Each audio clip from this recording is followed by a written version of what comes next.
청와대를 떠나 사저로 옮긴 박근혜 전 대통령. 진실이 밝혀지는 날이 온다며 깃발을 올립니다. 최경환, 서청원, 윤상현, 민경욱 의원 등 친박 핵심 인사들이 박 전 대통령을 돕겠다며 담배에 오릅니다. 앞길에 놓인 검찰 수사 암초와 대선 관문을 넘기 위해 황교안 대행에게 선장이 돼달라고 러브콜을 보냅니다. 박 전 대통령은 과연 친박과 황 대행을 앞세워 목적지에 도달할까요? 네, 정치 속보기 TV조선 배성규 정치부장 나와 있습니다. 네, 어서 오십시오. 네. 지금 막 포커스에서 봤습니다만 이 삼성동 사저가 한동안 언론의 관심이 집중될 수밖에 없을 것 같습니다. 네, 이 친박 현역 의원들도 지금 가고요. 네. 이러다 보니까 박근혜 전 대통령이 사저 정치를 하는 게 아니냐 이런 이야기가 나오는데 어떻게 보십니까? 네, 그 역대로 전직 대통령들이 그 자기 정치 활동을 본격적으로 한 적은 없었습니다. 그런데 뭐 이번 박근혜 전 대통령 같은 경우는 좀 특수한 케이스긴 한데 그 박 전 대통령이 정말로 공식적으로 정치 재개하느냐 그건 쉽지 않아 보입니다만 지금 현재 친박들 움직임이 좀 심상치가 않습니다. 네. 물론 과거에도 이 김영삼 전 대통령 같은 경우에는 현역이었던 박종웅 의원이 뭐 대변인 역할을 하긴 했지만 이번에는 민경욱 의원이 대변인 역할을 할 뿐만 아니라 다른 의원들이 지금 라인업을 짜서 뭔가 역할 분담을 하고 있다. 그래서 각 분야별로 지금 포진이 됐습니다. 네, 그런 얘기까지 나오는데 물론 공식적으로는 인정하지 않고 있습니다만 실질적으로 친박 의원들이 활발하게 물밑 활동을 하고 있는 건 맞습니다. 네. 그리고 또 박 전 대통령 본인도 이 진실이 밝혀질 거라고 했는데 이 진실을 밝히기 위해서 물론 뭐 검찰 수사에 응한다든가 아니면 이 법정에서 투쟁을 한다든가 하는 부분도 되겠지만 어떻게 보면 정치적 신원 활동을 할 수도 있다는 얘기거든요, 이게. 네. 그러다 보니까 아마도 이 박 전 대통령이 어떤 본인에 대한 지지층의 움직임, 지지 여론 이런 거를 뭔가 이 타고서 정치적인 활동을 하는 거 아니냐 이런 얘기가 나오는 것이죠. 그런데 말이죠. 뭐 전직 대통령들은 뭐 활동을 자제한 거지 본인들이 마음대로 좀 다닐 수가 있었지 않습니까? 네. 박 전 대통령은 조금 사례가 특수하지 않습니까? 네. 사저를 벗어나기가 쉽지는 않아 보이거든요. 그게 그렇습니다. 정치적 영향력으로 어떻게 행사가 될 수 있을까요? 아무래도 힘들 것 같은데요. 그렇죠. 그러니까 본인이 직접 여기저기를 다니면서 정치 활동을 하긴 힘들어 보입니다. 네. 그런데 문제는 이 친박들이 있다는 것이죠. 그리고 그 박사모와 같은 팬클럽들이 아주 강하게 있다는 겁니다. 그래서 친박들이 일단 지금 움직임이 뭐냐면 이 당내의 핵심들 몇 명이 당원권이 정지돼 있는데 이것부터 회복시키자는 얘기가 벌써 나옵니다.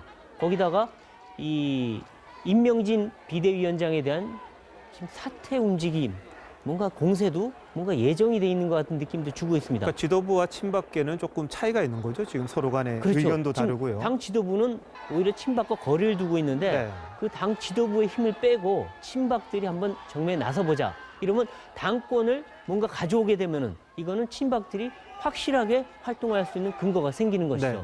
더군다나 이 팬클럽들이 지금 움직이게 되면 여론도 뭔가 바꿀 수도 있고 또 영남 지역의 동정론도 커질 수가 있습니다. 네. 실제로 박 전 대통령이 영남을 방문할 수도 있는 거 아니냐 이런 얘기들이 친박 진영에서 나오고 있거든요. 네. 거기다가 이 검찰 수사를 받게 되면은 또 건강 문제가 부각되고 하면 아무래도 동정론이 계속 부각될 수가 있는 겁니다.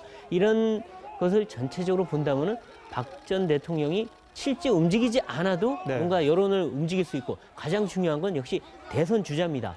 이 대선 주자를 박 전 대통령을 대변할 수 있는 친박 대선 주자를 한국당 후보로 만들 수만 있다면 그리고 이 후보가 보수 진영 전체를 대표하는 전체 후보가 될 수 있다면 이거는 박 전 대통령의 명백한 부활이 될 수 있는 거죠. 자, 그런데 말이죠. 뭐 지금 자유한국당 내의 친박계들이 아무래도 박 전 대통령의 핵심 그 서포터라고 할 수 있을 텐데 지금 자유한국당의 후보가 마땅치가 않지 않습니까? 지지율도 낮고요. 지금 그래서 나오는 게 아마 황교안 권한대행인데 황 대행이 주자로 나설 수가 있습니까? 어떻습니까? 그동안에는 황 대행이 나서기 힘든 거 아니냐 했는데 지금 어제 오늘 친박 인사들 사이에서 줄줄이 황 대행 출마를 요청하는 발언들이 나오고 있습니다.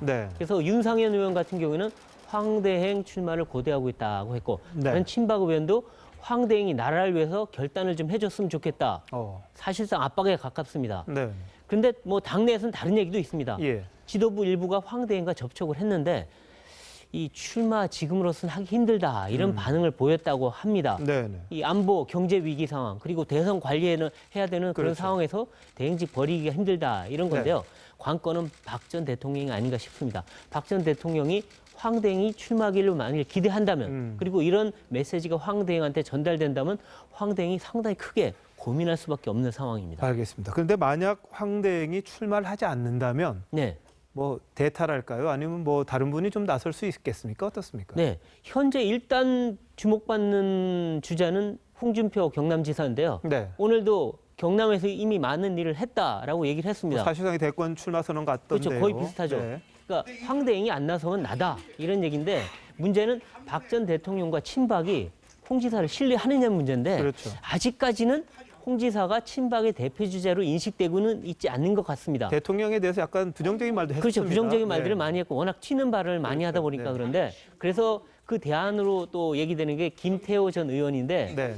친박 핵심부와 교감은 있습니다. 그리고 또 황대행과도 만나서 실제 출마 문제를 논의했다고 하고요. 네. 그래서 황대행이 안 넘으면 김태호다 이런 얘기가 나오긴 하는데 예. 문제는 지지율이죠. 지지율이 그렇게 높지 않다는 거고요. 네. 그 다음에 얘기 나오는 그 분들은 친박의 일부 인사들이 본인이 직접 나서겠다 이런 얘기를 하는 분들이 있는데 네. 그것 또한 그 바람을 일으키기가 쉽지 않은 인사들이다. 그래서 결국은 그래도 황대행을 끝까지 지금 기대하고 있는 눈치입니다. 알겠습니다. 여하튼 뭐 황대행이 뭐 유력한 후보이긴 합니다만 네. 뭐 자유한국당 내에서 여러 가지 문제점도 있을 것 같고 네. 또 지지율이 워낙 다른 후보들도 낮아서 네. 이 자유한국당의 미래가 어떻게 될지 참 앞으로 좀 근데 지켜봐야 할 것 같고요. 봐야 되는데 혹시 여기서 지금 중요한 거는 대선에서 혹시 황대행이 나든 누가 되든 안 되더라도 네. 그 다음을 보고 있다는 거예요. 네. 친박들은 2등만 하면 바른정당과 국민의당을 제치고 네, 네. 제1야당으로 확실하게 우뚝 설 수 있다. 그러면 알겠습니다. 정치적 재기를 할 수 있다. 이렇게 바라보고 있다는 겁니다. 알겠습니다. 배 부장 오늘 잘 들었습니다. 네, 고맙습니다.